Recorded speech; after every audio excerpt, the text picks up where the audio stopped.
கோர்ட்ல வந்து ஹியரிங் நடக்குது. அப்போ வந்து இவங்க சொல்றாரு, இதே மாதிரிதான் விஜய் எப்படி அழுகிறாரோ அதே மாதிரி லாயர் இருந்துச்சு அழுகிறாரு. சார் எங்களுக்கு மட்டும் ஸ்பெஷலா ரூல்ஸ் போடுறாங்க. என்னப்பா ரூல்ஸ் போடுறீங்க? அவர் ஜட்ஜிட சொல்றாரு, ஒரு ஆனர் மரத்துல ஏறக்கூடாது ரூல்ஸ் போடுற ஒரு ஆனர். அதுக்கு அவர் கேட்கிறாரு ஏடிஎம்கே லாயர்ட்ட, உங்க கட்சியில யாரும் மரத்துல ஏற மாட்டாங்களா? இல்ல எங்க கட்சியில யாரும் மரத்துல ஏற மாட்டாங்க. எல்லா கட்சியிலும் எந்த கட்சியில ஏற மாட்டாங்க. அப்படியா, சரி உங்க கட்சிக்கு மட்டும் தான் போடுறாங்களா? அப்படிதான் போடுவாங்க, உட்காரு. என்ன பண்ணுவாரு ஜட்ஜி, நீங்க வந்துங்க எங்களுக்கு மட்டும் ரூல்ஸ் போடுறாங்க, எங்களுக்கு மட்டும் மரத்துல ஏறாதீங்கிறாங்க, எங்களுக்கு மட்டும் கரண்ட் கம்பத்துல ஏறக்கூடாதுங்கிறாங்க. நீங்க தான் ஏறுறீங்க. இது வரைக்கும் எந்த ஒரு அரசியல் கட்சியும் கரண்ட் கம்பத்துல தொங்கினது கிடையாது, மரத்துல ஏறினது கிடையாது, ஏறி குதிச்சது கிடையாது. அப்ப உங்களுக்காக போட போற எஸ்ஓபி, அந்த எஸ்ஓபி போட்டா எங்களுக்கு கஷ்டமா இருக்கு, எங்களுக்கு வழி.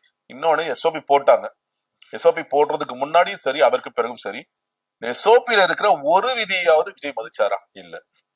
நீங்க சார் தயவு செய்து உங்க பஸ்ஸை ஃபாலோ பண்ண சொல்லாதீங்க, ஃபாலோ பண்ணிட்டு தான் இருக்காங்க. அதுல அது முழுக்க கூட விஜய் மேல குற்றம் சொல்லல, அவன் ஒரு ஆர்வ கோளாறுல வர்றானுங்க.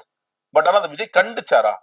மேடை ஏறி நான் எவ்வளவு தூரம் சொல்றேன், நீங்க இதே மாதிரி பண்ணீங்கன்னா நான் அந்த கூட்டத்துக்கு வரதே, நான் ஏற்கனவே சனிக்கிழமை மட்டும் தான் அரசியல் பண்ணிட்டு இருந்தேன், இப்ப அதுவும் இல்லாம 27 நாளைக்கு ஒரு இடத்துல அரசியல் பண்றேன், அதை நான் நிப்பாட்டிடும் விஜய் சொன்னிருந்தானா சரி ஓகே பரவாயில்ல, விஜய் வரவே மாட்டாரு. கண்டிப்பு இருந்துச்சுன்னா பரவாயில்ல.